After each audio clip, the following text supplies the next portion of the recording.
Boa noite, esse é a Bíblia aberta e nós estamos conversando sobre a volta de Jesus. Vou só fechar aqui a janela para não dar muito trabalho.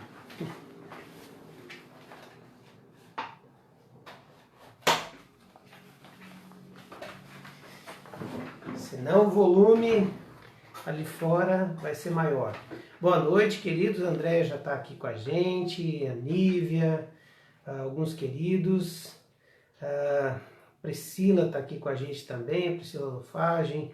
Que bom, queridos. E eu queria já de antemão dizer para vocês que fiquem com 3 textos da Bíblia abertos, porque nós vamos conversar a respeito do anticristo e o seu surgimento, as características dele. É um tempo, vai ser muita coisa que a gente vai ver aqui em pouco tempo. Então eu queria que você tivesse já com a sua Bíblia aí aberta, ou o seu aplicativo, em 3 textos. O primeiro é Daniel 7, depois 2 Tessalonicenses 2 e Apocalipse 13, porque nós vamos ter que caminhar muitos textos aqui, mas eles são necessários para a gente entender essa chegada do anticristo. Minha irmã de sangue, minha irmã de vida cristã também, a Leni. Que legal, Leni, seja bem-vinda, te amo muito, viu, minha irmã querida.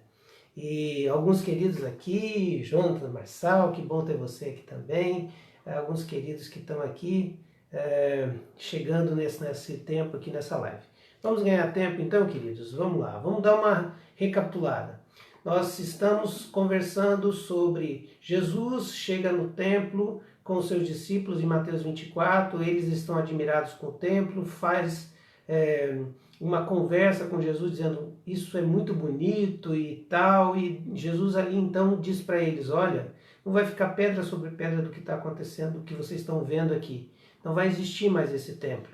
E eles ficam aterrorizados com essa afirmação, porque eles achavam que Jesus talvez ia resolver suas relações com os fariseus e de repente o reino do Messias, que era ele, eles acreditavam, ia ser instaurado de forma mais pacífica. Ele vai dizer, não vai ter paz não, aqui vai ser destruído esse templo todo e esse símbolo da religião judaica vai ser destruído. Bom, ali eles fazem então as perguntas para Jesus, que dão toda essa conversa que estamos tendo até agora. Quando vai acontecer isso, ou seja, essa queda? Quando esses sinais da sua vinda e da sua volta, da sua volta, Jesus como Rei, como Senhor.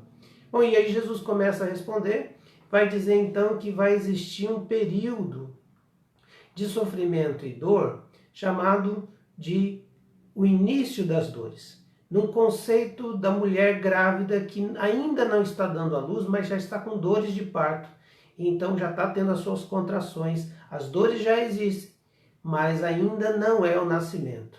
Essa ideia de que o início das dores vai ser um período que vai revelar vários sinais de que Jesus está próximo à sua vinda, mas que de uma certa forma ainda não é o fim. E por isso que ele vai dizer, é início das dores, mas ainda não é o fim.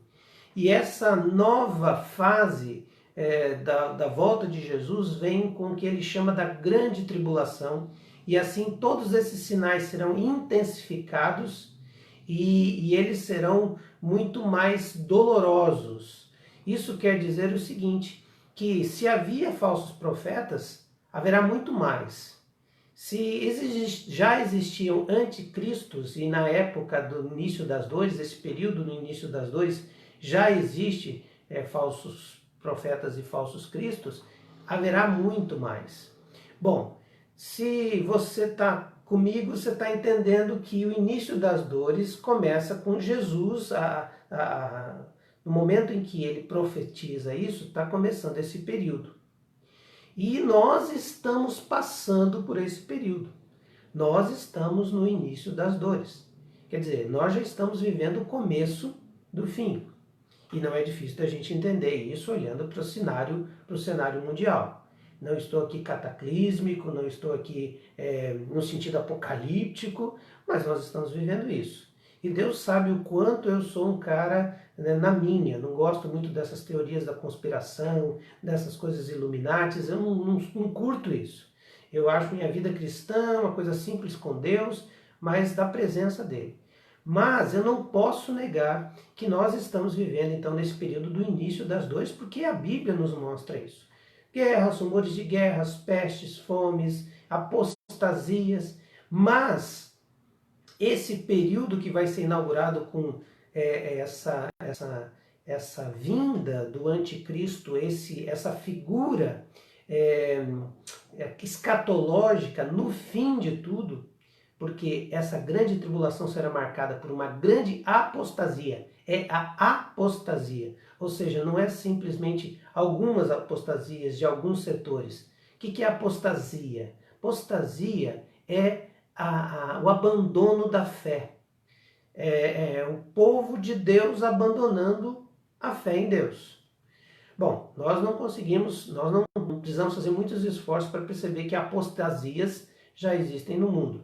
Se você pegar a Europa cristianizada, a Europa que foi catequizada, evangelizada, alcançada por Jesus, berço de vários avivamentos, hoje já não é mais a Europa que mandou gente para cá, né, para evangelizar a gente. Inclusive, a Espanha mandou para o continente, nosso continente, tanto que o nosso continente fala, na sua grande maioria, fala língua espanhola. E olha só onde está a Espanha agora. Missionários nossos, inclusive temos na nossa igreja, o missionário Michael e Letícia, Sara e Aninha, estão lá evangelizando os espanhóis. Bom, essa apostasia não é difícil de entender, mas haverá uma grande apostasia no mundo, onde será o cenário para a vinda do anticristo. E é esse personagem que eu quero trabalhar hoje de maneira muito especial. Então, por isso, a gente precisa compreender de onde que surge isso. E aí eu quero dizer uma coisa a respeito de interpretação apocalíptica. Quando a gente vai falar em Apocalipse, leitura apocalíptica, a leitura apocalíptica existe em toda a Bíblia. Tá? Existe em toda a Bíblia. Daniel, de 7 em diante, é leitura apocalíptica. Alguns textos lá de próprio Moisés também são leituras apocalípticas, que a gente olha, Ezequiel, os profetas são geralmente leituras apocalípticas, Ezequiel, Jeremias, as visões que eles têm, Isaías, né? Tudo é uma linguagem apocalíptica. O que quer dizer isso? Não quer dizer fim dos tempos, mas uma linguagem que precisa de revelação, alguma coisa que precisa de interpretação, né? Então, quando eu falo em linguagem apocalíptica, a gente tem que entender que o jeito de interpretar tem várias interpretações, né? Vários modos de usar, mas o que eu entendo é o seguinte: toda vez que há uma linguagem apocalíptica, com certeza, em primeiro plano, aquela pessoa estava falando de alguém histórico, de alguém que existiu ou existiria naquele tempo. Então, quando Daniel faz a sua linguagem apocalíptica em Daniel 7, Daniel 9 em diante, ele está dizendo, não sabe que está dizendo de alguém, mas ele está dizendo de alguém que existiria. Mas não quer dizer que só naquele momento que cumpriu, acabou a profecia. Algumas profecias acabam no momento que concretizou. O rei da Babilônia virá sobre nós e nos dominará. O rei da Babilônia veio? Sim. Mas quando a gente lê Daniel 7, ele não mostra só alguém humano apenas naquele momento. Ele mostra alguém além. E ele dá sinais de algo que vai transcender a leitura apocalíptica da época. Vai ser algo para um futuro muito distante. Por isso que ele é o berço, né, da nossa conversa hoje. Porque Jesus cita Daniel em Mateus 24, que ele diz: olha, quando vocês ficarem sabendo do sacrilégio terrível, ou em algumas traduções, o abominável da desolação, como foi no tempo de Daniel, então Jesus está procurando uma personagem histórica para poder dizer algo que aconteceu, para ele poder fortalecer o conceito, para trazer um outro conceito, uma outra palavra apocalíptica que foi dizer da previsão ou da profecia de que o templo seria destruído e teria essas desolações parecidas com o que aconteceu no passado. Então Jesus está dizendo então de o ano 70 depois de Cristo que a história vai mostrar que Vespasiano, Tito Vespasiano, filho do imperador Vespasiano, que era general da época, destrói o templo e a gente já viu sobre isso. Veja que a história caminha. Quando Daniel está falando sobre isso, ele está falando de Antíoco IV Epifânio. A gente já vai conversar sobre isso. E aí, mas Jesus não fala, só puxa a história lá do Antíoco IV Epifânio, faz uma parada para dizer que o templo que eles estão vendo vai ser destruído, e isso vai acontecer por Tito Vespasiano, mas ele também está nos dando o entendimento que haverá um outro anticristo, alguém contrário a Cristo, que será o grande anticristo de todos esses anticristos. E todos eles estarão construindo passagem e o cenário para a vinda deste anticristo. Então, sem demora, queridos, eu vou lá para que você abra aqui em Daniel 7, e nós já vamos começar a dizer ali sobre a figura. Depois você lê Daniel 7, lê todo ele, mas eu preciso pincelar aqui. No versículo 24 e 25, ele vai dizer algumas coisas. Vai dizer sobre essa figura apocalíptica. Então não se assuste, ela é uma figura apocalíptica. Isso quer dizer, está cheia de adereços, né? E o objetivo da profecia não é a gente ficar preso ao adereço, mas é ver o que está dentro, debaixo daquela fantasia toda, né? Quem é que está debaixo daquela fantasia? Bom, os 10 chifres são os 10 reis, aí vai haver uma interpretação, então adianto para você, que sairão desse reino. Depois deles um outro rei se levantará e será diferente dos primeiros reis. Ele falará contra o Altíssimo, oprimirá os seus santos e tentará mudar tempos e leis. Os santos serão entregues nas mãos dele por um tempo, tempos e meio tempo. O que Daniel está vendo na visão é que ele recebe uma visão, ele vê 4 animais diferentes. O primeiro animal é um leão, o segundo animal é um urso, o terceiro animal é um leopardo e o quarto animal é indescritível. Ele não sabe o que é. Mas desse quarto animal saem 10 chifres. E desses 10 chifres, 3 são destruídos por um. Daniel 7, 20. O que eu queria aqui trazer um resumo para a gente acelerar o processo é que a maioria das interpretações é que esses são reinos daquele tempo. Então eles eram reinos muito poderosos, por isso essa figura de animais muito fortes, mas não eram só animais, mas eles também tinham uns adereços que ficavam com eles mais assustadores. O leão era o reino da Babilônia, que na época de Daniel estava sendo o domínio, eles estavam presos e cativos do reino da Babilônia. O urso seria o Medo-Persa, que dominaria Babilônia e venceria a Babilônia. O leopardo seria o império de Alexandre o Grande, que depois virou o reino da Macedônia, então o greco-macedônio. E dentro desse reino greco-macedônio ia então surgir esses 10 reinos que ficaram enfraquecidos. 3 foram traídos por um, e esse um rei é o sacrilégio terrível que chega lá. O quarto animal seria a Síria, que dessa Síria sairia esses 10 reinos, e desses 10 reinos sairia um reino, que é o reino de Antíoco Epifânio, Antíoco IV Epifânio, que está lá em 1 Macabeus, de 1 a 3, que eu falei ontem. Então, esse cara era o anticristo da época. Ele era o cara que fez todas as barbáries contra o povo de Deus, os seus remanescentes, os seus justos. Ele matou gente, ele fez sacrilégio no templo. Ele dizem algumas tradições que ele sacrificou um porco dentro do altar do templo de Jerusalém e destrói o templo de Jerusalém.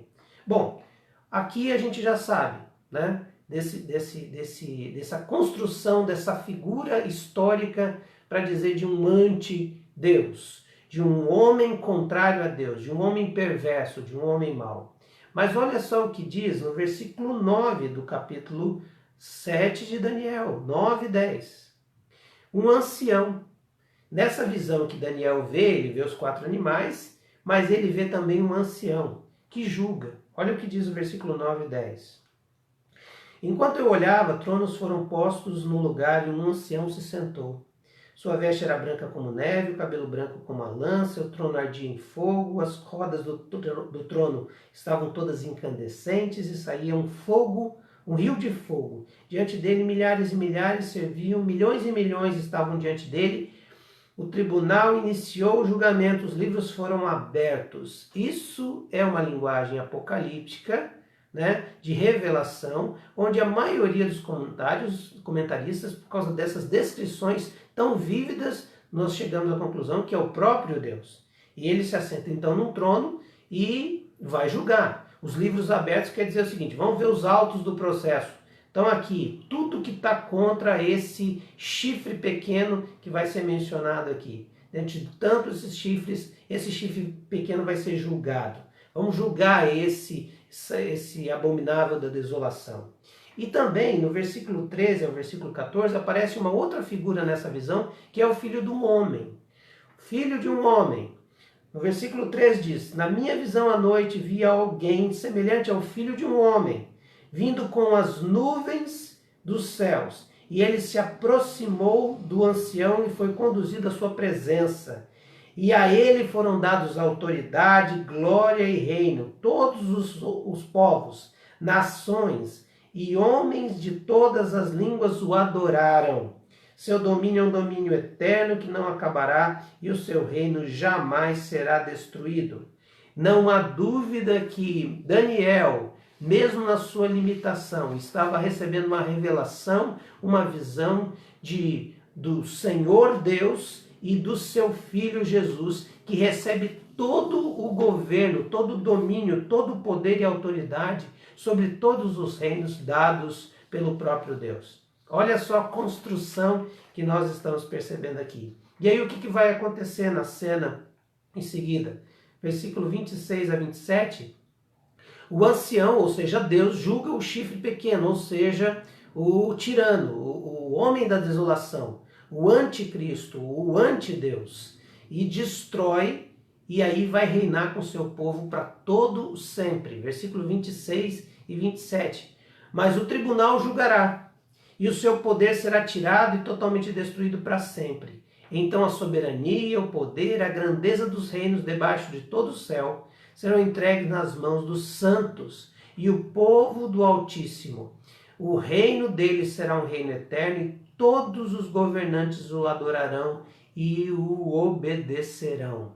O que essa linguagem profética e apocalíptica de Daniel 7 mostra é o seguinte: haverá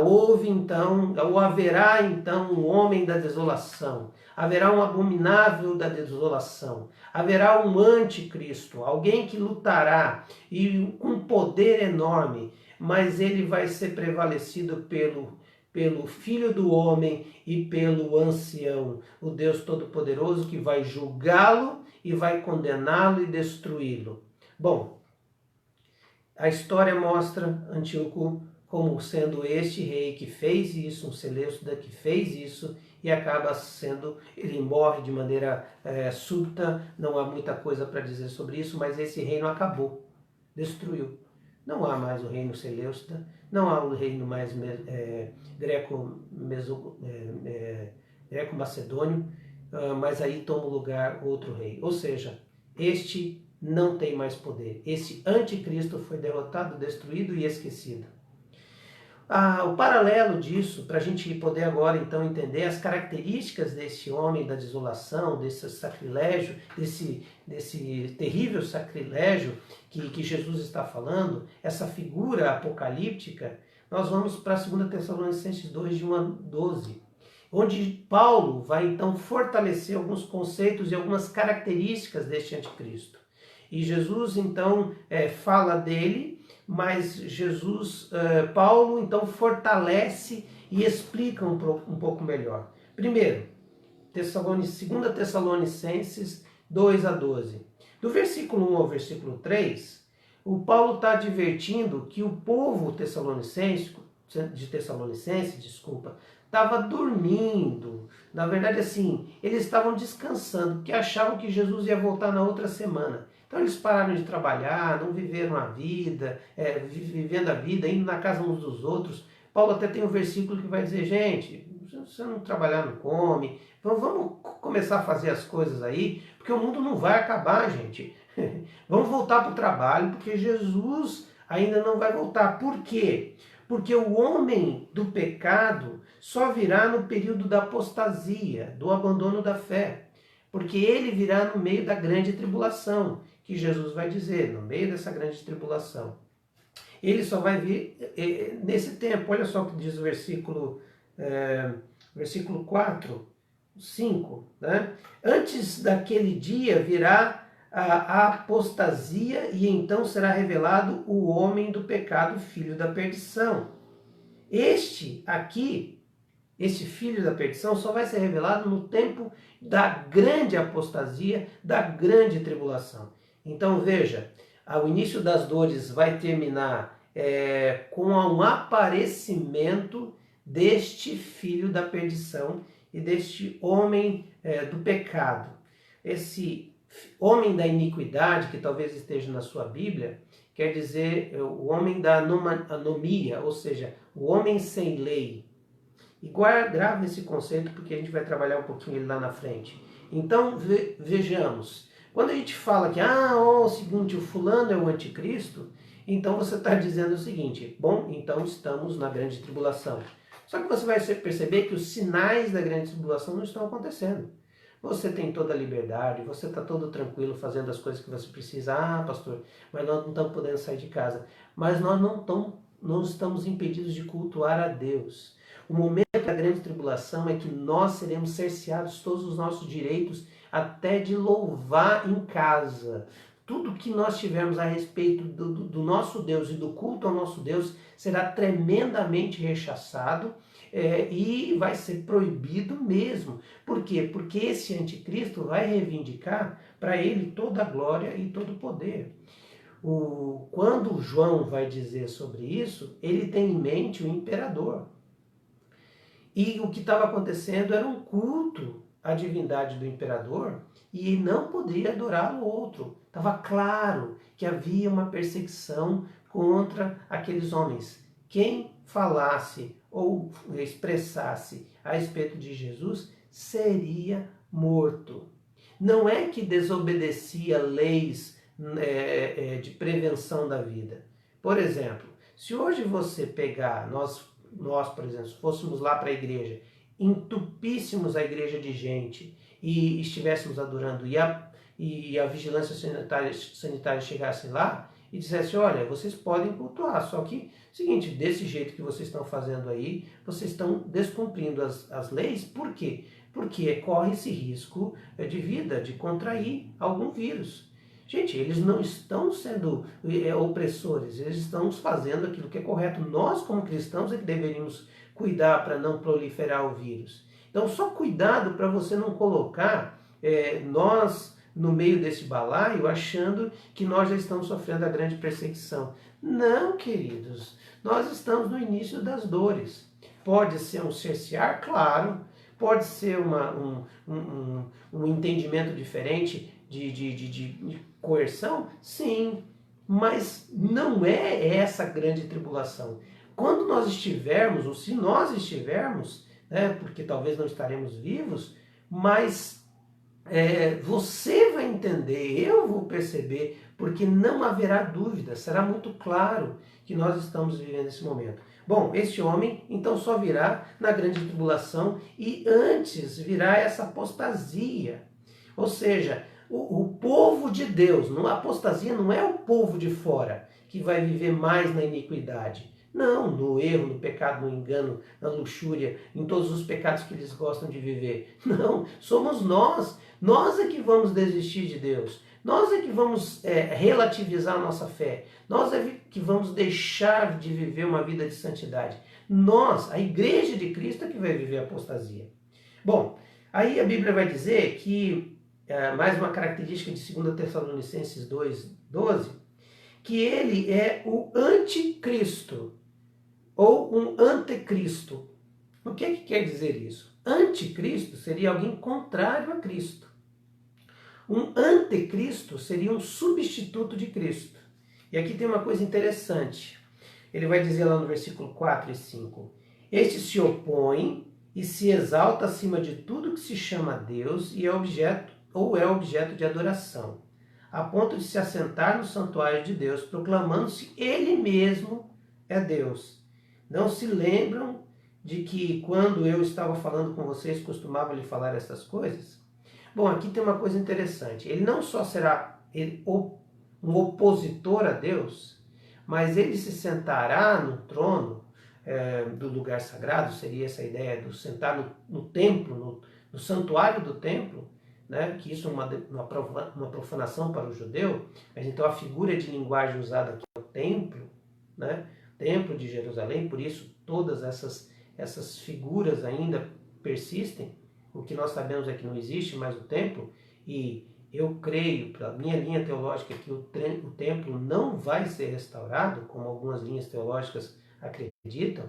Eu creio que o templo já passou, o tempo do templo já passou, e agora o templo, o tabernáculo é o nosso Deus, é o Senhor, é o Jesus, o Cordeiro, e nós somos tabernáculos também dele, ou seja, nós somos os templos móveis. Bom, em resumo, para que você entenda aqui, ele vai tomar o lugar de Deus, lugar do Cristo.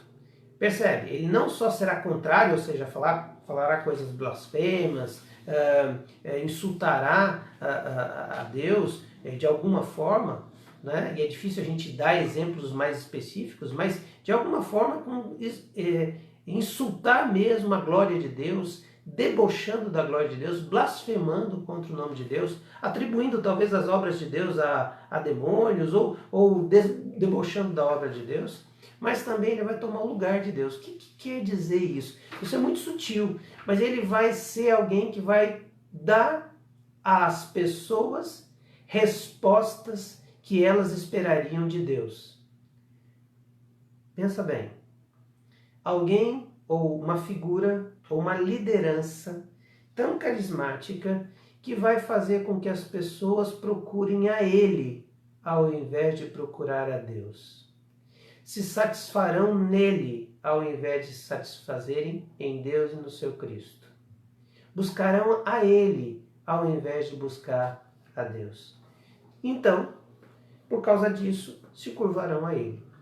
Bom, aqui tem uma outra coisa interessante. Versículo 6 e 7 tem uma interpretação muito pessoal. Assim, eu queria dizer para você que o que eu vou dizer agora é o que eu entendi e o que eu percebi. Não quer dizer que seja pura verdade, não quer dizer que você tenha que acreditar, mas existem algumas fontes que eu colho, né, que eu gosto muito, e por isso eu tomei essa linha de raciocínio. Versículo 6 e 7 vai dizer que este anticristo, este homem da desolação, esse homem da iniquidade não surgiu ainda porque algo detém. E as explicações que eu ouvi, são várias explicações, mas eu ouvi algumas explicações que me trouxeram um pouco mais de luz para o cenário que nós estamos vivendo. Bom, vamos ler os dois versículos de 2 Tessalonicenses 2. E agora vocês sabem que o que o está detendo para que ele seja revelado no seu devido tempo. A verdade é que o mistério da iniquidade já está em ação, restando apenas que seja afastado aquele que o detém.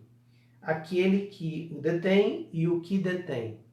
Bom, essas duas expressões aqui, primeiro, a ação da vinda dele está em curso. Então o mistério da iniquidade já está em ação.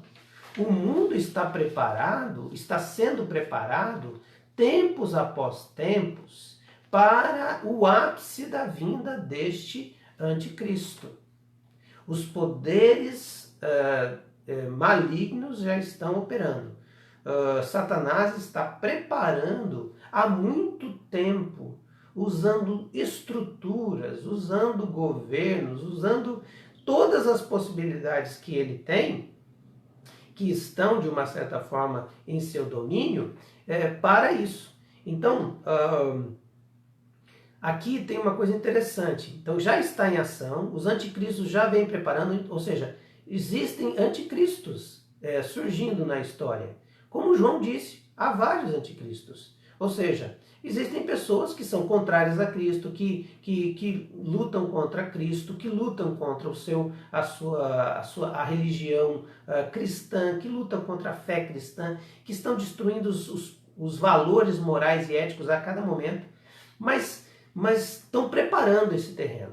Mas tem duas coisas que, principalmente, Hernandes Dias Lopes faz essa interpretação, e eu gostei muito dessa linha de raciocínio. Ele diz o seguinte, que o que detém, e ele diz que os comentaristas que ele também leu alimentam essa ideia, de que o que detém o homem da iniquidade não vir até agora é a lei, ou seja, os valores das sociedades ainda seguram que este homem da iniquidade surja. Homem da iniquidade tem a ver com homem sem lei, anomia, que é a palavra iniquidade. Ou seja, este homem sem lei precisará vir num tempo onde os conceitos morais, éticos, estão todos balançados e destruídos. Então, toda a estrutura dos valores absolutos, eles não podem existir, porque senão eles ainda detêm a presença deste homem sem lei, porque ele vai fazer as suas próprias regras, vai julgar. Você conhece, mas tem um sociólogo, faleceu recentemente, e realmente uma grande perda, chamado Zygmunt Bauman. E a obra mais conhecida dele é que ele chama esse tempo, que alguns sociólogos chamavam de pós-modernidade, ou seja, existe a modernidade e a pós-modernidade. Ele chama de pós-modernidade. Eu estou vendo aqui que já são 7h33. Eu vou abreviar aqui os tempos, né? Ele chama de pós-modernidade, eles chamam de pós-modernidade, mas ele chama de modernidade líquida. Por quê? Porque a modernidade e o tempo que você viveu e eu vivi também, era o tempo assim. O que é certo, é certo. Não existiam várias verdades, existia a verdade, e geralmente era a verdade do papai, né? Você não podia contestar nada do seu pai, porque a autoridade é autoridade. O que ele falou tem que ser obedecido. Obediência, regras, leis, e a gente estava vivendo em cima disso. O que era certo, o que era errado. O que foi desconstruindo ao longo dos anos? Foi sendo tirado o conceito do que é verdade, do que é certo, do que é correto, do que é justo e do que é bom. E tudo ficou numa massa quase que líquida. Por isso o Zygmunt Bauman vai dizer que não tem nada mais sólido. O que é verdade para mim pode não ser verdade para você. O que eu creio pode não ser a sua fé. E a gente vai viver com isso, tudo bem. Então, se eu não concordo com você, isso não faz diferença nenhuma, porque você vai viver sem a minha aprovação. O mundo deixou de ser com conceitos sólidos para conceitos líquidos. E aí ele flui, e ele vaza. Ele não tem como conter. Então, se não tem como conter, vai ser propício a entrada de alguém que não tem lei. Que vai dizer, olha, você quer viver assim? Olha, eu amo você viver assim. Você quer viver assado? Eu amo você viver assado, desde que não atrapalhe o fluir do poder desse anticristo. Então, segundo, quem o detém? Os governantes. E ele vai dizer por que os governantes? Porque ainda os governantes estão sujeitos a leis, constituições e valores. Então, para isso, o caos precisa ser instaurado. Para que esses valores e esses governantes tenham que perder os seus conceitos e não ter mais que obedecer às leis e estarem no meio do caos. Então, prepara-se um momento para esse anticristo. caos econômico, político, social, para que venha o surgimento dele, seja liberado. Então, ele vai aparecer com grande carisma, propondo soluções para a crise dos governantes, que vão abrir mão das suas leis, dos seus conceitos, dos seus valores, e toda a população, então, trabalhará nesse conceito de aceitar o anticristo. Só um paralelo, e eu sei que você agora está pensando, e eu talvez vou dar uma segurada aqui, e vou falar um pouquinho mais sobre esse texto, né? E depois talvez deixar para amanhã o Apocalipse 13, porque ele exige algumas explicações, mas aqui está alguns conceitos dessa marca da besta. Porque em Apocalipse 13, o anticristo não é chamado de anticristo, mas ele é chamado da besta que sai do mar. E se ele é a besta que sai do mar, que tem o poder político, que vai ser referendado pela outra besta que sai da terra, que é o poder religioso, o falso profeta, que os dois vivem sendo submissos ao dragão, que é a antiga serpente. Bom, se ele é esse, o Apocalipse vai mostrar, a marca da besta é exatamente o domínio dele sobre os seus. O domínio dele onde ele marca as pessoas com algo que as domina. Então, eles não têm como fazer outras coisas, eles precisam estarem marcados, selados, carimbados, sendo definidos, destacados como pessoas que se submeteram à sua lei. Então, é muito mais do que um número, uma ideia de chip, porque se você olhar, nós já somos dominados, o governo já sabe onde nós estamos, o que fazemos, o que conversamos na nossa casa, tá? Se você bater um papo com o seu marido, com a sua esposa, sobre uma coisa que você quer comprar, pasme, mas daqui a pouco vai começar a surgir lá nas suas timelines, quando você estiver no Facebook ou qualquer coisa, anúncios daquilo que você conversou. Não pense que é teoria da conspiração, mas é porque é o controle das coisas. Então, não é por aí, não é nesse sentido, porque nós não estamos cerceados do nosso direito de adorar o Senhor. Eu posso falar sobre Jesus agora, posso falar sobre a salvação em qualquer momento. Mas o que vai acontecer é que as pessoas mesmas aceitarão esse domínio, essa classificação, esse registro. Elas falaram, não, eu aceito, eu tô nessa, pode botar o meu nome aí que eu tô nessa. Puxa vida, por quê? Porque ele vai promover, no meio do caos, ele vai promover duas coisas que todo mundo em desespero quer: prosperidade e paz. Gente, aí você e eu havemos de concordar. O cenário está montado, as coisas estão fluindo para isso. Quando você tem, num país chamado Estados Unidos, 23 milhões de desempregados, gente que está pedindo cesta básica, um dos países mais ricos do mundo, você começa a perceber, se chegar uma estrutura, um líder que diz assim, gente, eu tenho a solução, nós vamos resolver isso, eu vou resolver o problema, eu vou dar prosperidade e assim vai ter paz para vocês. Prometeu essas duas coisas e tem poder, porque o diabo vai dar poder para ele. Queridos, as pessoas vão se render. E vão se render e vão dizer assim, que bênção, que coisa boa, chegou esse cara. Olha só o que diz o versículo 9 de 2 Tessalonicenses. A vinda deste perverso é a segunda ação de Satanás, que tem todo o poder com sinais e maravilhas enganadoras. Gente, as táticas dele vai seduzir e enganar. Versículo 10. Ele fará uso de todas as formas de engano da injustiça para que os que estão perecendo, porquanto rejeitaram o amor à verdade que os poderia salvar. Para essa razão, Deus lhes envia um poder sedutor a fim de que creiam na mentira. As pessoas acreditarão porque ele está prometendo docilmente e de maneira poderosa, prosperidade e paz. Muitas pessoas vão dizer assim, esse é Deus.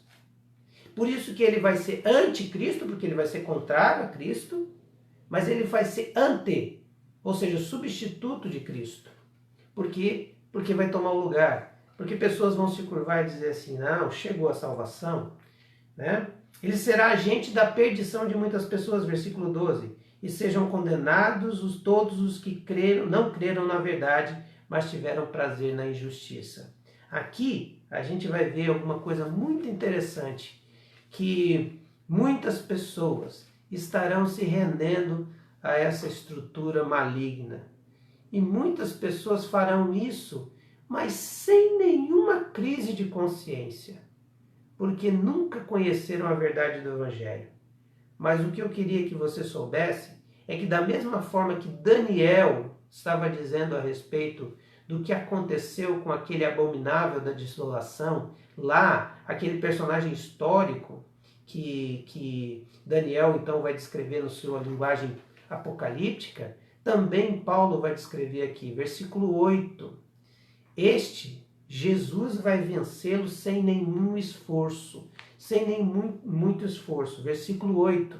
Então será revelado o perverso, a quem o Senhor Jesus matará com o sopro da sua boca e destruirá sua manifestação da sua vinda, pela manifestação da sua vinda. Então se revelará o perverso, a qual o Senhor Jesus matará com o sopro da sua boca e destruirá pela manifestação da sua vinda. Este anticristo, com todo o seu poder, glória e honra, que vai lutar contra os escolhidos, que vai matar os escolhidos, muitas vezes alguns escolhidos serão mortos por causa dele, mas eles vencerão porque o próprio Jesus, com o sopro da boca. A ideia aqui não é que teve batalha, ou seja, Jesus venceu com o sopro da sua boca, destruiu o anticristo, o inimigo das nossas almas, não só das nossas almas no sentido de que Satanás é o inimigo das nossas almas, mas alguém mandado por Satanás para dominar o mundo, oprimir os cristãos, fazer com que eles não resistissem e abrissem mão da sua fé e fizessem disso uma apostasia, abandonarem a sua fé. Mas os cristãos não precisam temer isso. Os cristãos não precisam temer porque Jesus já vai vencê-lo. Mas também porque no versículo 13 vai dizer, os escolhidos não precisam temer, mas nós devemos sempre dar graças a Deus por vocês, irmãos amados pelo Senhor, porque desde o princípio Deus os escolheu para serem salvos mediante a obra santificadora do Espírito e a fé na verdade. Vocês foram salvos desde o princípio, escolhidos para serem salvos. Vocês são selados para a salvação. Vocês são eleitos de Deus mediante a obra santificadora do Espírito e a fé na verdade que vocês têm. Então, os escolhidos vão reinar com Cristo, versículo 14. E eles os chamou para isso por meio do nosso evangelho, a fim de tomarem posse da glória do nosso Senhor Jesus Cristo. Nós somos os herdeiros da glória de Cristo. Eu e você já venceremos, com certeza, porque nós não dobraremos os nossos joelhos diante deste inimigo, porque nós somos eleitos. Você e eu somos eleitos. E no versículo 15 vai dizer o seguinte: portanto, irmãos, permaneçam firmes e apeguem-se às tradições que lhes foram ensinadas, quer de viva voz ou quer por carta nossa. E no versículo 16 e 17, ele vai dizer que nós seremos consolados, seremos cheios de esperança e animados por Cristo e pelo próprio Deus para continuar testemunhando do Evangelho. Olha só, o próprio Senhor, versículo 16, Jesus Cristo e Deus nosso Pai, que nos amou e nos deu eterna consolação e boa esperança pela graça, dê ânimo aos seus corações e os fortaleça para fazerem sempre o bem, tanto em atos como em palavras. Bom, queridos, eu vou deixar Apocalipse 13 para amanhã, porque realmente não dá para a gente trabalhar aqui. Mas eu queria que você soubesse, um breve resumo do que nós vimos até agora. Jesus puxa um ato, um personagem histórico lá do passado. Ele vai dizer, olha, Daniel 7 disse que haveria um homem assim, e haveria um personagem assim, mas o Filho do Homem o venceu, e o ancião, ou seja, Deus, estabeleceu ali um juízo e decretou a sua destruição. E e o povo dele, o povo de Deus, se reinou com ele. O apóstolo Paulo está reforçando características deste homem e vai dizer que ele veio pelo poder de Satanás, vai induzir pessoas, vai trair pessoas, vai usar pessoas, vai ter um poder para seduzir, para que a gente possa ficar marcado e preso a ele por algum tipo de necessidade. E nós não vamos fazer isso porque nós somos selados e eleitos. E o nosso Jesus vai soprar e vai vencê-lo e vai derrotá-lo. E nós viveremos, herdaremos a glória com Cristo. Mas nós precisamos manter a nossa perseverança. Precisamos continuar firmes no Senhor. Amanhã eu quero terminar essa parte para a gente poder fazer também a volta de Jesus. Talvez nós vamos ter que fazer no sábado também mais um capítulo, porque não deu para fazer nos 5 capítulos. Mas eu queria só terminar dizendo para você, querido e querida, é hora de você rever a sua vida cristã. A grande tribulação, a apostasia e a vinda do anticristo nesse período que será inaugurado com a presença dele e a apostasia, vai só revelar quem é verdadeiramente selado por Cristo. Gente que é cristão verdadeiro, porque ama Cristo, ama de todo o coração e serve a Cristo de todo o coração e que luta para poder obedecê-lo de todas as forças, mas que desfruta da presença do seu Espírito e assim a gente vai estar fortalecido para os momentos de grande tribulação. Que o Senhor te encha de alegria, de coragem e se sinta cheio da esperança de que o Senhor Jesus cuida de nós e que Ele já venceu. Ele já venceu. A Ângela está dizendo somente com a fé. É exatamente esse depósito da nossa vida em Jesus é que vai nos fortalecer para esse momento tão difícil. O Senhor cuida de nós. Ele cuidou e venceu o inimigo, o anticristo, lá em Daniel 7. Ele mostra que venceu aqui em 2 Tessalonicenses 2. E ele mostra que vencerá lá o inimigo em Apocalipse 13. No final, quem vence é o Cordeiro. E quem anda com o Cordeiro vai estar nas bodas do Cordeiro, porque é selado pelo Cordeiro. Vamos orar e terminar esse tempo. E amanhã nós continuamos também nessa história da salvação, da volta de Jesus.